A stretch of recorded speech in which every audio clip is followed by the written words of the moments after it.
All right, we're recording. Hello, everyone. I'm Marie Vivas. We are going to be sharing this recording that we made for the state of Ohio, which includes two parts, sort of an IB 101 in the beginning, and specific information about Group 6, the arts intended for faculty. Um, and hopefully this will help you in your evaluations. And so I'm going to go ahead and start the recording at this point. So, the IB started in the late 60s in Europe, particularly in the UK and in Switzerland, where um, educators were looking to create a credential for students who had a lot of mobility. So these were diplomatic kids, business kids, NGO kids who were moving from one country to another every 2 or 3 years. And the idea was to create a high school diploma that would allow them entry into any university in the world wherever they were going. So maybe they were going back to their home country, maybe they were going to a next post with their parents, but the idea was to create a credential that would allow students that kind of mobility. At the same time, this is post-war Europe, Cold War Europe, and there was a real sense of urgency around helping students work across cultural, linguistic, and national barriers to create a better, more peaceful world. So this is actually in the DNA of the IB. Everything we do, to a large extent, is around these efforts. We also distinguish ourselves, I think, from many other curricula by really having this learner profile. These are the 10 traits that we're trying to nurture in our students to help them become responsible global citizens. And so it's not just the academics, it's also sort of nurturing these types of learners. And so on the left, you'll see the learner profile. We strive for students to be inquirers, knowledgeable thinkers, communicators, principled, open-minded, caring, risk takers, balanced, and reflective. And reflective is something that IB spends a lot of time on. So as I was reflecting upon this, preparing for these presentations, it occurred to me that it would be good to see how they translate into 21st century learning. So on the right side, you will see the skills from Partnership for 21st Century Learning. And it's nice to see how they link up to the IB learner profile. So interdisciplinarity is very much a part of IB, not just across the disciplines, but across ways of thinking and ways of learning. So that piece is kind of already part of the DNA, but then we have it linked into that global awareness and then civic and environmental literacy in order to be able to really deal with the big questions and challenges that we're going to be dealing with and that our learners are going to be dealing with in the 21st century. Then we have learning and innovation skills, so creativity, critical thinking, communication, and collaboration. So if you think about creativity and problem solving or critical thinking and problem solving, these are ways in which students that are graduating from IB are well equipped to move forward and think of solutions to the big problems that we are encountering as a society. And then communication and collaboration, because as I mentioned before, this is baked into our DNA, the fact that we have to collaborate both globally and locally, and and we need to be good communicators to be able to do that as well as having those collaborative skills. Then information skills. Information is coming to us at a tsunami pace. We are constantly having to sort through that kind of through information, and also not just sort through it, but think critically about it, about how we interpret it, how we use it, and then the same for technology. It's not just knowing how to use the device, it's knowing what's behind it and how we can use it ethically. So this information media and technology literacy extremely crucial in our era. And then the life and career skills, which of course are extremely important in terms of students going from secondary to university studies, but also just in the world of work and in the world of global citizenship. So flexibility and adaptability, being able to adjust to a fast-paced change that's occurring in the 21st century, initiative and self-direction, that piece about being able to take responsibility for our learning and our work and being able to pace ourselves and set goals. And then that those social and cross-cultural skills that are extremely important in terms of a global society, but also very much emphasized in the IB. So where is IB? The IB does have a very strong global reach across three different world regions: the Asia Pacific region, the Africa, Europe, and Middle East region, and of course the Americas region. I do want to point out that there is a fairly even split between public and private institutions. And one thing I want to do is disrupt the idea that IB kids are all from private schools. As you can see here, they're not. We are in almost 6,000 schools around the world. We have a primary years program, ages 3 to 11, a middle years program, ages uh, 12 to 15, and then the diploma and the career program, which are in the age groups 16 to 19, are now our high school credentials. You will notice that the IB is largest in the United States, and that's an important point to make. China and India are seeing a lot of growth. We have initiatives in sub-Saharan Africa, in parts of Latin America.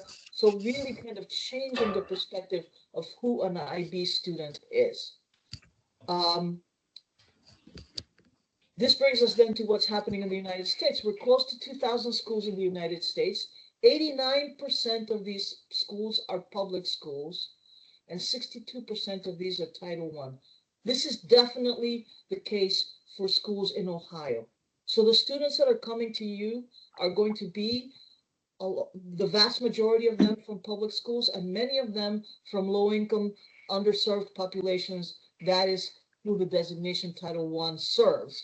And so when you think of IB and why this question of giving credit is important, it's twofold. On the one hand, for these students, affordability is frequently a barrier to going to university. So actually achieving credit frequently helps them be able to afford university studies where otherwise they might not. And then the second part of that, which I think is equally important, is it's telling students, yes, you should take those rigorous courses, you should challenge yourself, you should stretch in that direction. And by providing credit, universities are signaling that they value that work.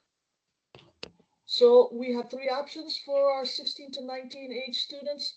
The full diploma, which is a high school diploma. It is a leaving credential, very well recognized around the world. 6 subjects and a core. I'll talk more in depth about that in a minute. But then we have the career related program, two or more diploma courses, its own core, and then a professional qualification, what we call a career related study that's done through the school. However, here in the US in particular, but in other places around the world, you may have students that are simply bringing diploma courses. They're not going for the full diploma, they're not going for the full career related program. They're probably in a public school that has a lot of different options, and they're choosing to be more modular. So they may have a couple of IB classes, they may have an AP class, they may have some dual enrollments. So all of these options are, are available to students in Ohio and students internationally, and you will see a lot of this reflected in the kinds of students that are coming to your universities in Ohio. I'm going to spend a little bit of time with the diploma model here. Um, this is our flagship program. The first cohort graduated in 1968. As you can see in the middle, we have the learner profile. At the end of the day, it's very much student-centered learning. And you can see that in the next level out, you have approaches to teaching. We do train all of our teachers on IB pedagogy and on how to engage in a variety of different ways in the transdisciplinary approach, in the principles of IB. And then approaches to learning, because we do ask students to take responsibility for their own learning, in essence, becoming partners in that learning process. And because of that, we ask them to examine how they learn and how they apply knowledge. So then we move into the lighter blue circle, that is the core. The core consists of three elements. Theory of knowledge is an IB course that asks, what is knowledge? How do we determine knowledge? How do we think about it and discuss it critically, ethically? How do we think and discuss it across the 6 academic areas of the IB? So it's a very writing intensive course, a very interesting course that students who complete the diploma must take and complete the assessments. Then we have the extended essay. This is a 4,000 word research paper.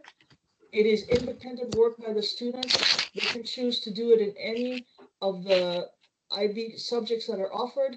It is their work, and it is graded by IB. There's a lot of rigor here in terms of academic integrity, in terms of research methodology, and in terms of bibliography and these kinds of things.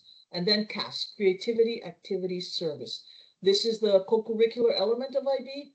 We ask students to participate in activities in the last 2 years of high school, and we ask them to reflect on what they're learning, on how this is changing who they are in the world. So it's very much tied into incorporating as that global citizen.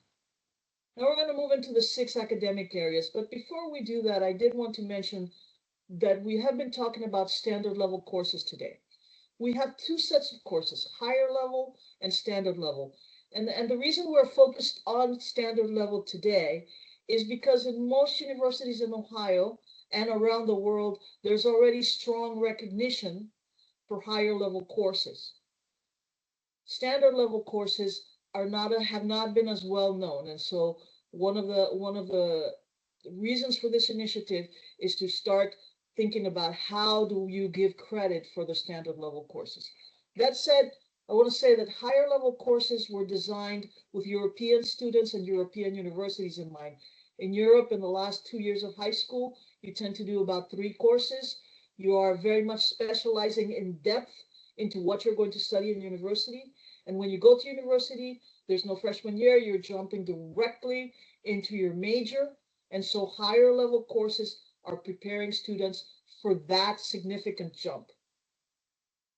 This was done in concordance with the French Bac, with the German Abitur, with the British A levels, and many other credentials in Europe where that is the mode. And then it prepares them for direct entry into the majors that they're choosing. So that is what a higher level course is. However, IB also wanted students to be well rounded and not just study the things that they were good at. So we're asking students to challenge themselves in a variety of other courses that we ask them to take at the standard level. At the standard level, they're taking an academically rigorous course equivalent to most APs in the United States. That's the level of these courses. They're very strong courses. The big difference between higher and standard level is a matter of depth. So in the higher level courses, they're going into great depth in certain topics that are required for the major, whereas in standard level, those are more that sort of first year university courses or AP courses in high school, as it were. So when you're thinking about this, think of this as higher level being the courses in your major and standard level being the courses in your liberal arts requirements. Um, Moving then forward into studies in language and literature, group 1, those are the languages that the student is most academically competent in. It could be the native language of the student. It could be the language of instruction of the school. It could be the language of the country. And so these are the courses in what we're talking about with Ohio students would be freshman composition, those types of courses. So this is for the students. This is sort of the first language that they're most academically competent in.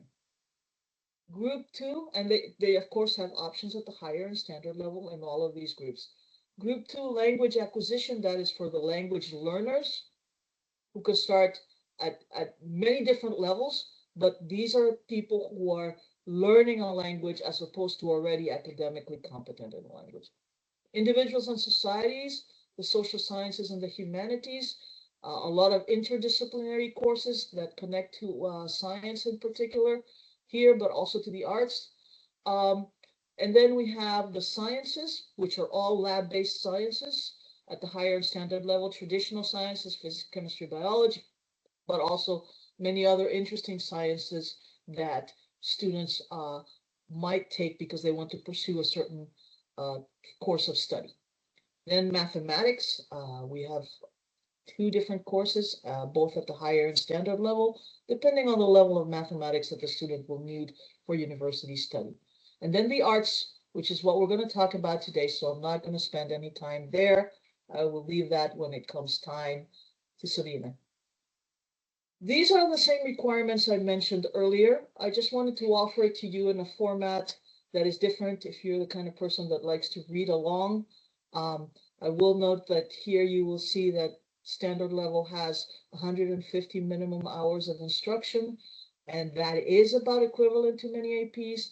And at the higher level, you will see 240 minimum hours of instruction. And again, that is the depth of what students are studying. So I also mentioned the career-related program, and this is a program that is growing. It's fairly new. The first cohort was in 2012, but there are many IB CP students coming to you from the US and from Ohio. This combines technical skills, employability skills, and academic skills um, in a hybrid program. So from the IB side, students are asked to do a minimum of 2 diploma courses, the same courses that we saw in the 6 groups in the diploma. Please note that students are taking the same course, doing the same assessments, following the same curriculum, taking the same exams, or doing the same portfolio, whether they're doing the CP individual courses or the diploma. So the diploma courses are sort of the academic rigor of this component, those academic skills. We require students to take a minimum of 2, but our studies show that they're taking between 3 and 4 for the most part. Then we have the core. As you can see, it's slightly different from the diploma core. So, and the reason for this is that it ties into their career pathway. Once the students here, these are pointy students who are really passionate and know what they want to do. So in the core, it's reflected through the service learning, which they're going to do within their actual IB core. So for example, um, I remember seeing a group of students that worked directly across from an after school care facility. They were all elementary, preschool and elementary education career pathways, and they ran the after school program at that place. So this is the kind of service learning that really engages them with their career pathway. Then we have the reflective project. That is a 3,000 word research paper on an ethical issue, again, related to their career pathway. So my favorite example is always I had a student who wanted to do agriculture as his career pathway, and he chose to, spend the summer in chicken farms looking at the ethical treatment of chickens and wrote his reflective project on the ethics of that.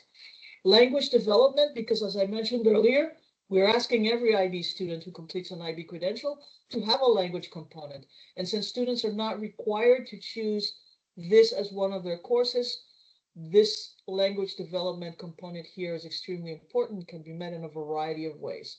And then the personal and professional skills. How do we present ourselves in the world? How do we communicate? How do we plan? How do we make sure we stay on top of our work and our career? These are the skills that are being learned in personal and professional skills. This is the core. Again, the core is graded and monitored by the IB. And then we have the career-related studies. Those career pathways are chosen by students, and they usually are offered by the school. In the U.S., predominantly through career and technical education. We do have a few online providers. For example, the Savannah College of Art and Design offers their first year of design as a career pathway for these students. So they complete the career-related studies, and that's monitored by the school. The school then lets IB know that that part of the work has been completed, and the rest of it is graded by IB, and so then they receive the career certificate. And again, here are the requirements for those of you who like to read along. I know that that's something I enjoy, so I just wanted to make sure that you have this. And then my last bit before I turn it over to Sabina. Um, as I said earlier, the story of higher level has been told for about 50 years.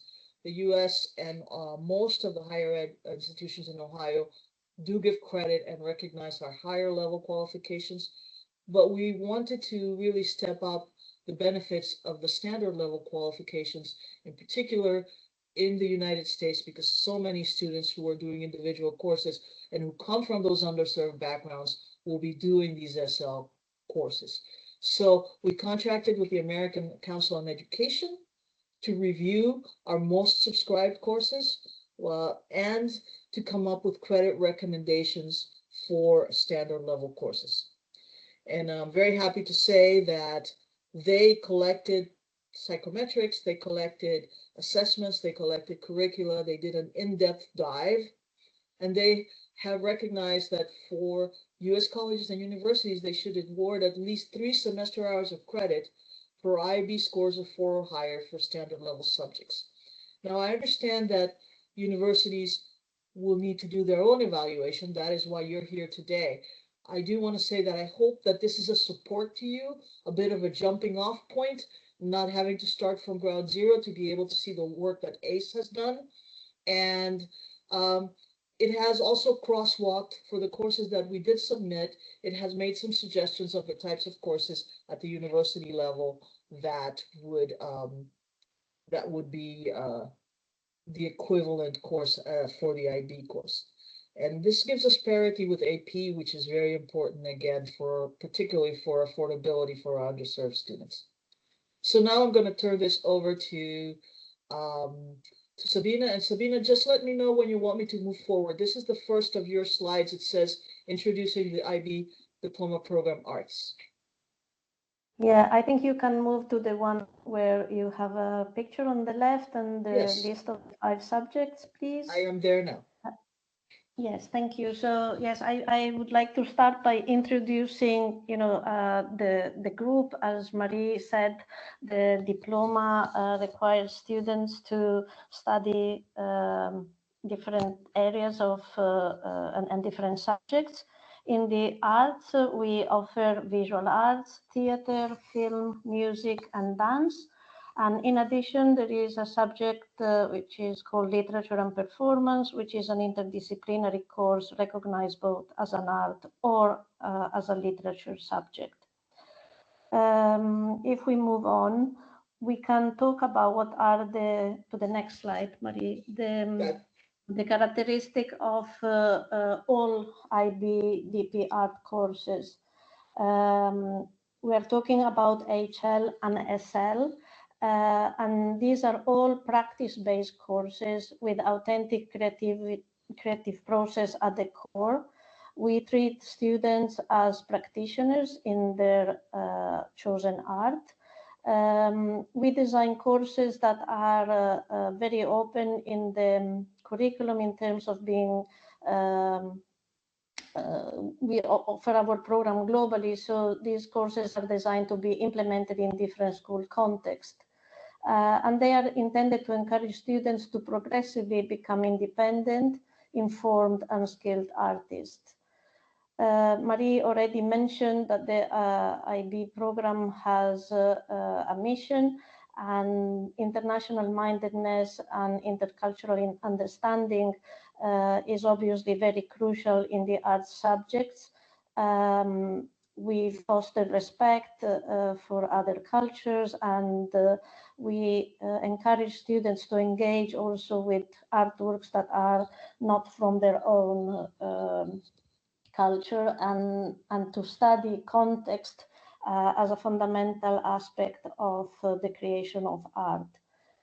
Students then present their artworks and their performances in the local communities, but also beyond. And beyond means that they submit their work for assessment on a global IB digital platform, and examiners from other countries end up marking their work. And this means also students are required to be able to articulate their intentions so that people who might not share their culture are able to understand their work. And this is that part of critical thinking that also Marie was mentioning before, that is very substantial in all IB learning.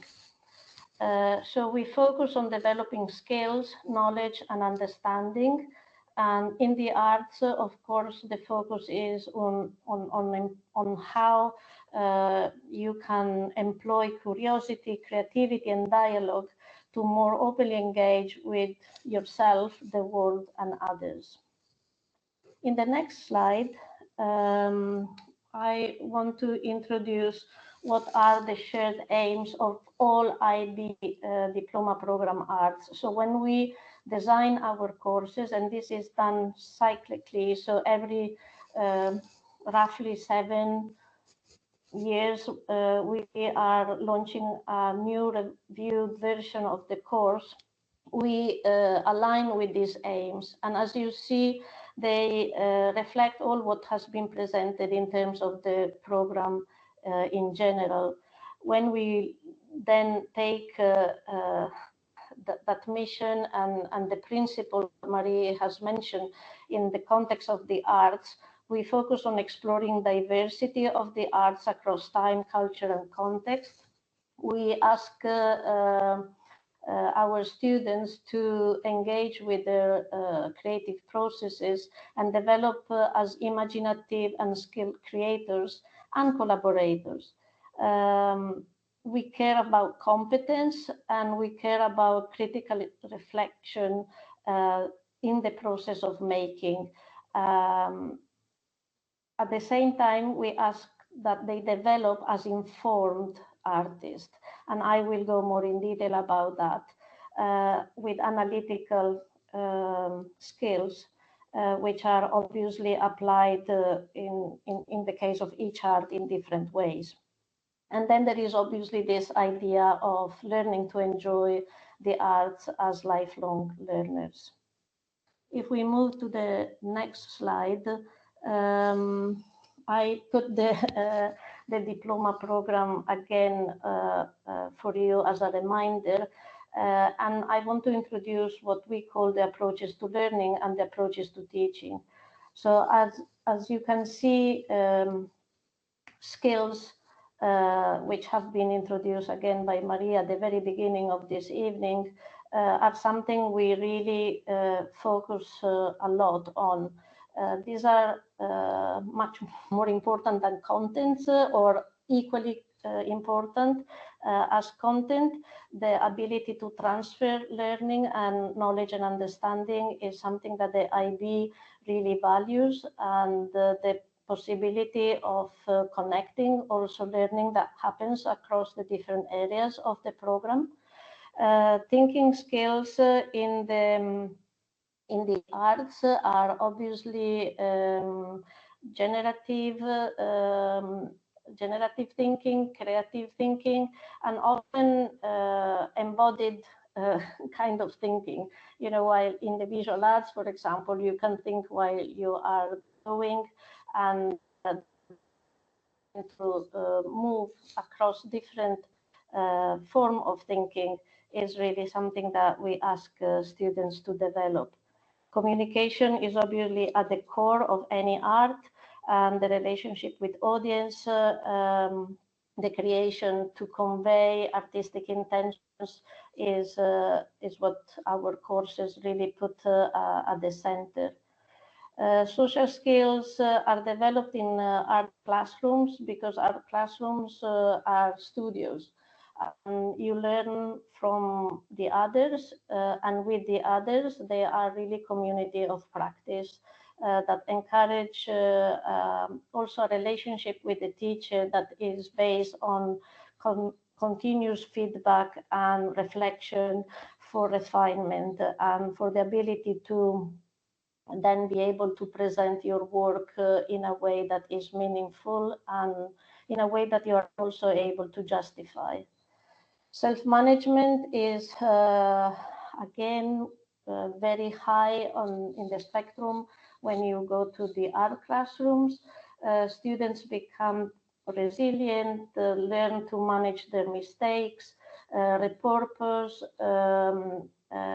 celebrate discovery, and really follow up on their experiences in order to bring the inquiry further and deeper at both technical and conceptual level. And research skills, again, are very deep, and this happen, of course, considering art making as research, but also supporting your art making with what is academic research. In terms of approaches to teaching, these are the pedagogical principles that underpin all IB programs. So we are teaching in a way that is based on inquiry.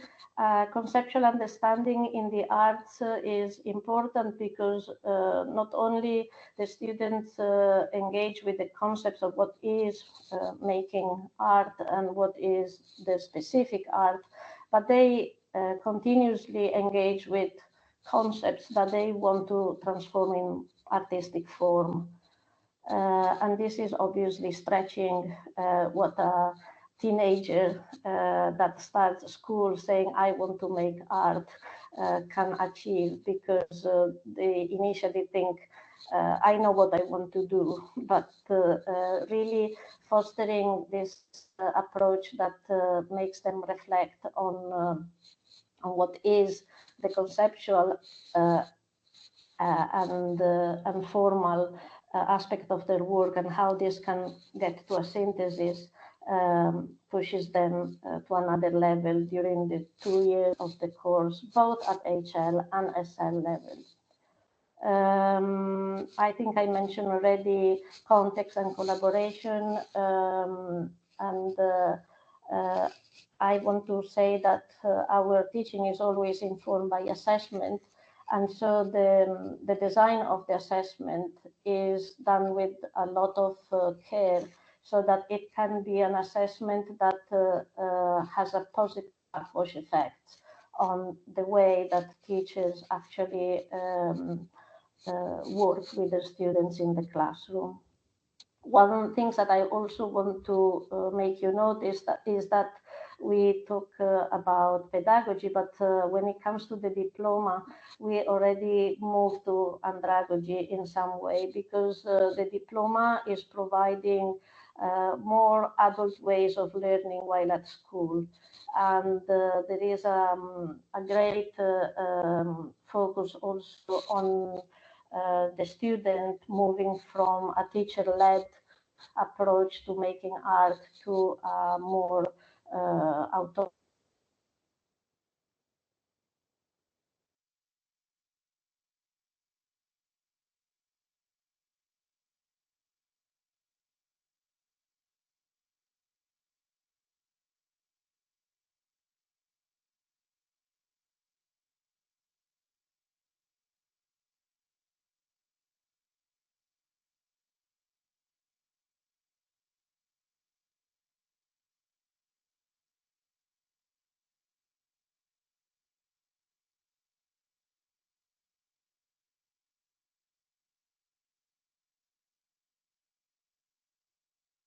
Candidate in the US. It's a very popular subject both at SL, but very much so at SL. So I think you will see many candidates coming with an SL IB diploma in the visual arts. But as Marie said, it's really important that this is recognized, because as I will show you, the objectives work towards are exactly the same than their HL peers. So communicating visual arts methods, and visual art in context are the three core areas. And if we move to the next slide, you will see that mapping the course, these three core areas are dealt with through theoretical practice, art making practice, and curatorial practice. Of course, this is a kind of an artificial way of presenting what is an holistic approach to making arts in the classroom and supporting students in progressing as artists. So it is obviously common that in certain lessons there is a focus on theoretical practice, or there are hours where it's just art making practice. And then there is focus on understanding the value of curatorial practice, and maybe some of the principles of that are introduced discreetly, but then it's actually a continuous interplay by, across these practices that the students are invited to engage with. If we move to the next slide, want also to mention that all DP Arts students in visual arts, but not only in visual arts, all across the arts, are invited to keep a journal. And we value a lot this practice. And we think that training students to have a personal journal is invaluable if they want to continue to be practicing artists. This is a self-discipline. It's a personal practice that they will always cherish and find as the core of their way of working. So in these journals, they can collect the research they made, images of visits, discoveries that have been happening in any context, not just in school. And then they can also take the time to experiment. Experimentation is really, really a core part of the course. It is from the journal that then a lot of the material that they will present for assessment will be extracted. So the journals are a work to be assessed, but the students will then be required, and that is also a skill, to select and curate evidence to demonstrate their creative process, the refinement, the way they develop their visual language, and the practical investigation of the work of other artists in one task, the more academic research in another task. So if we move to the next slide, I will pass, as I already started, to look a bit how we assess the course. That, as I said, in the teaching is a very authentic and holistic approach based course for the students. In the next slide, you see what are the HL and SL shared assessment objective.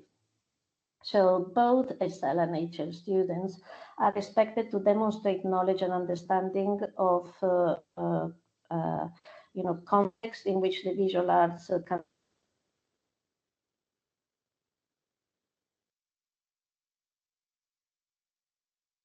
media forms, processes associated with the visual arts, and there is an expectation that they present work using appropriate visual art language, both when they're talking about their own work, but also when they talk about the work of others.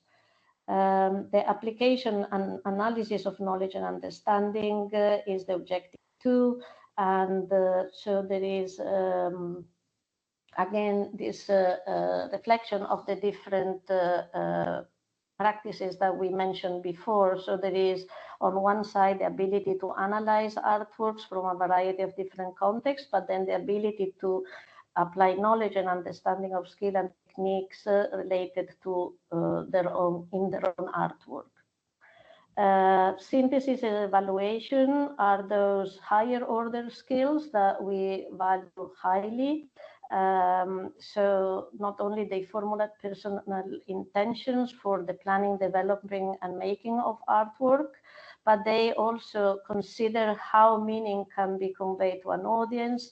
They demonstrate the use of critical reflection to highlight success and failure, but also to articulate and justify the choices that they make when they create their own artworks. And of course, then the practical skills and the selection, use, and application of appropriate skills and techniques is one of the assessment objectives. If we move to the next slide,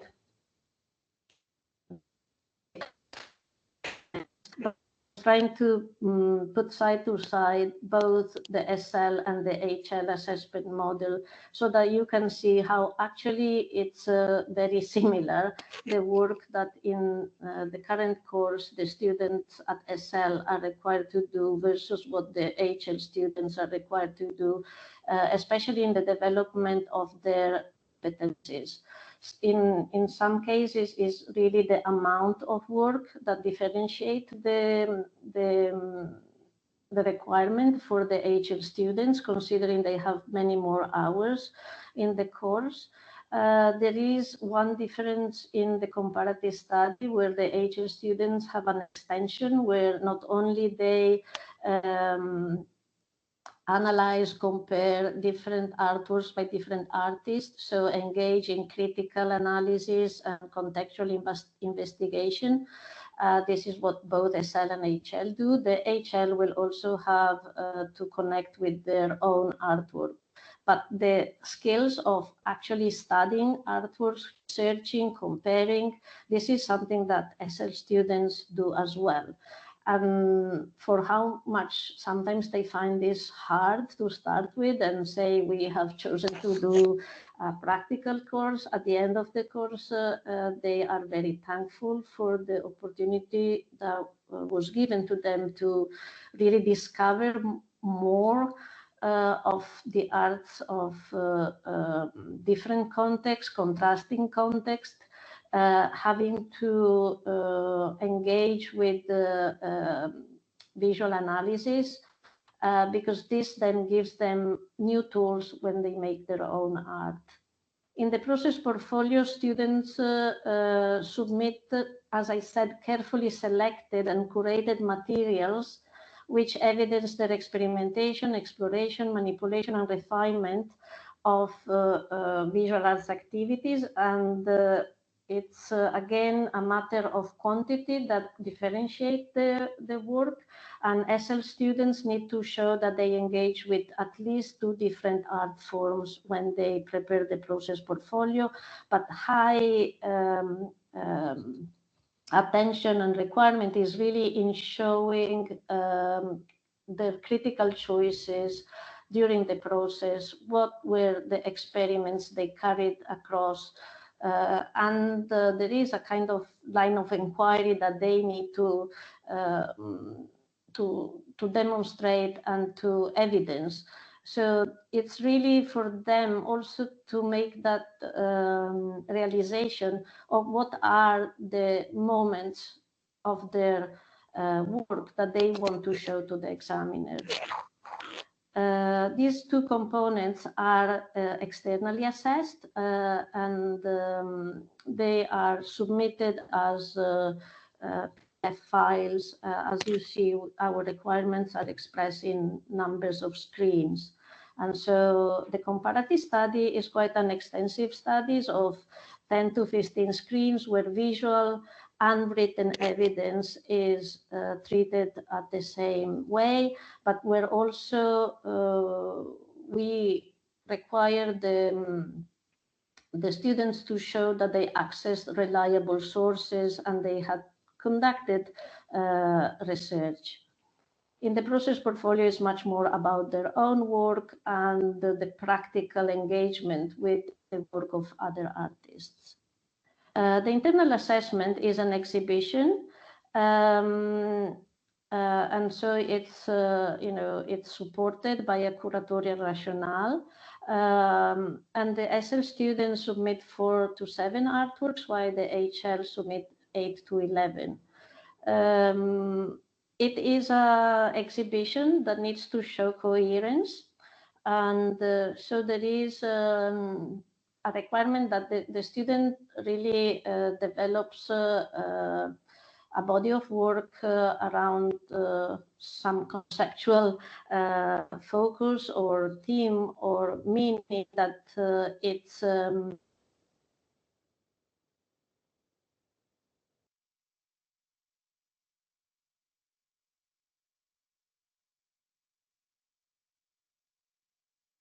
Lisa, I think you lost your voice. Yes. Sabrina? Yeah, now you're back. Okay. Sabrina, we've lost you all together here. Yeah, said she has left the meeting. Okay. Finish us up, Marie. Let's give her a minute. If not, I will try to do this justice. But let me go ahead and move us forward. It said she's rejoined. Let's see. Let's see, has she rejoined? Ah, there you Yes, are. there she is. Great. Whew, I'm relieved. Okay. I didn't say, or did I say next slide? I can't remember. Sorry, Marie. Right now you were just starting to talk about the exhibition. Yeah, exactly. So here, you have examples of different exhibition, and the one on the right hand side are SL exhibition with reduced number of artworks. And on the bottom left corner, you have a screenshot of the screens, because all these artworks are reproduced digitally and submitted to the IB in digital form. But this is an internal assessment, so we rely on the teacher experience of the real artwork, and they write also a supporting comments for their own marks. So then the examiner has that input as well in terms of the marking of the exhibition. In the next slide, you see how a visual arts process portfolio, HL or SL submission looks like. There might be, this is just an example, but I wanted to show how, you can see experimentation, but also accompanied by text, but also the visual already gives you an idea of the depth of exploration and development that students achieve during each project. Of course, it depends from the students, but there is a strong push for them, not just to create a piece of artwork bang, but to really work on it, reflect on it, research techniques. In this case, the students started from detailed drawings, went to experiment with watercolors, tried application of trials to the explore subject matter, and then transition to play really with printmaking, and then further experiment and reflect on what their findings were before getting to the final outcome. And in the portfolio, the final outcome can be shown or not. What the focus is about is really on the process. In the next slide, you see that the comparative study is a much more academic task. They have to choose 3 artworks, and they need to be from contrasting context. At least 2 need to be from different and contrasting context, so the students can articulate a comparison.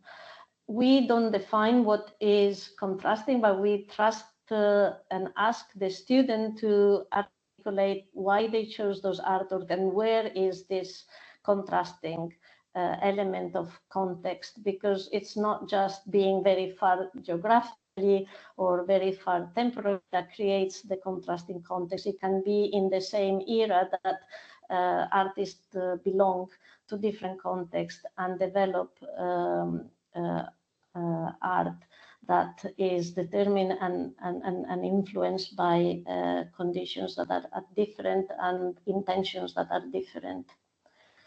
So you see that they engage with the analysis of context, of formal analysis, and in comparison and contrast of artworks. And as you see, I also put the image of the list of sources. Academic integrity, as Marie said, is really high in the IB, so they need to learn to reference a point of views. They need to reference and put labels of images. The quotes need to be always clearly differentiated from their own work. The concept of learning to respect the work of others and acknowledge it, and the understanding that your work becomes stronger if you refer to the work of others, is something that in the IB is, I would say, very, very taken care of. And there are also, the requirements to the examiner to raise the concern if this is not done properly. So plagiarism is investigated should we have any concern about that. In the next slide, I want to just mention that in all DP Art SL and HL subject, I just wrote SL here because that's the focus of today, but HL too, submit their work to the IB digitally. In the arts, the SL subject all have 3 non-exam based tasks. So these are all coursework tasks that are authenticated through a series of quite rigorous procedure, and each task is marked using assessment criteria. The validity chain is at the core of assessment in the IB.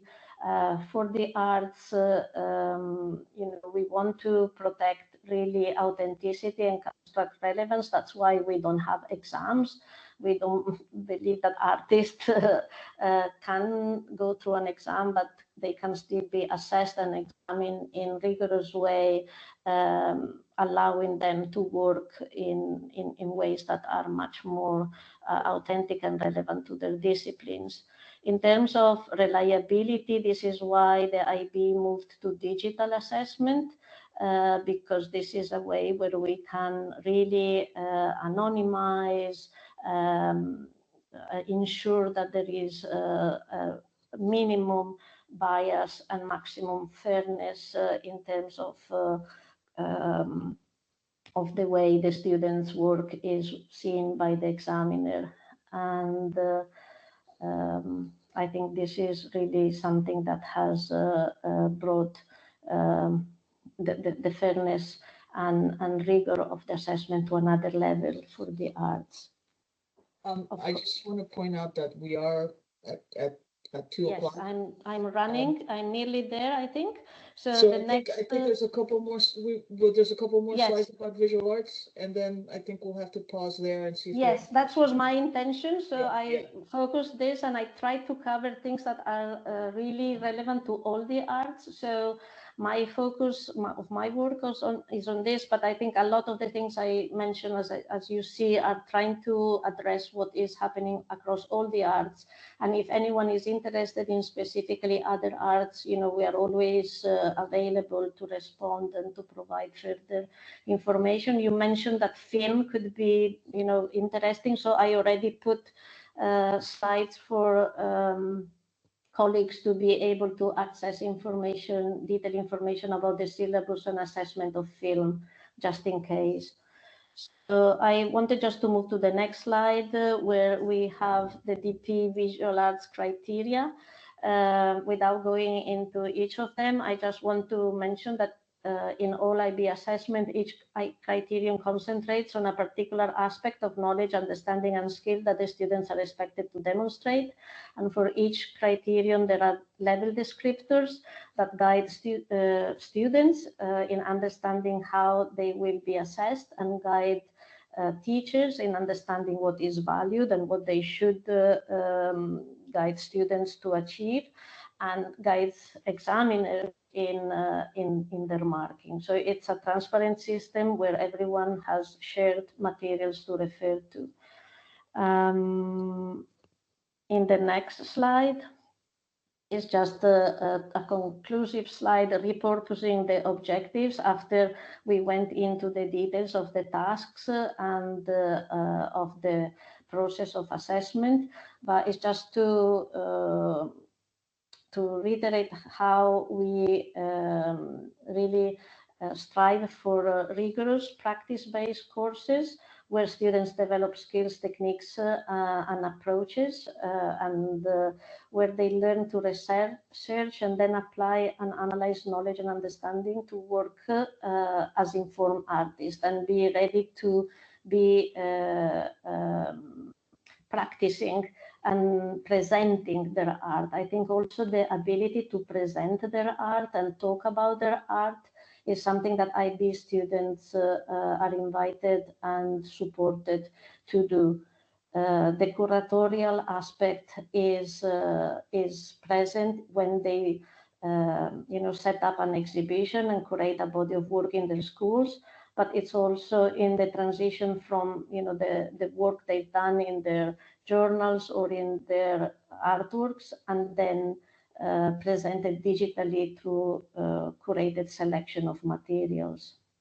So I think that's something which I think is a plus, because prepares really students to work in the current world as artists. And also I think when they apply to university, often they have to present digital portfolios, and visual arts IB students already have the experience to create a portfolio, hopefully, even if it might be done with different criteria for each of the application they have to do. So this concludes the presentation.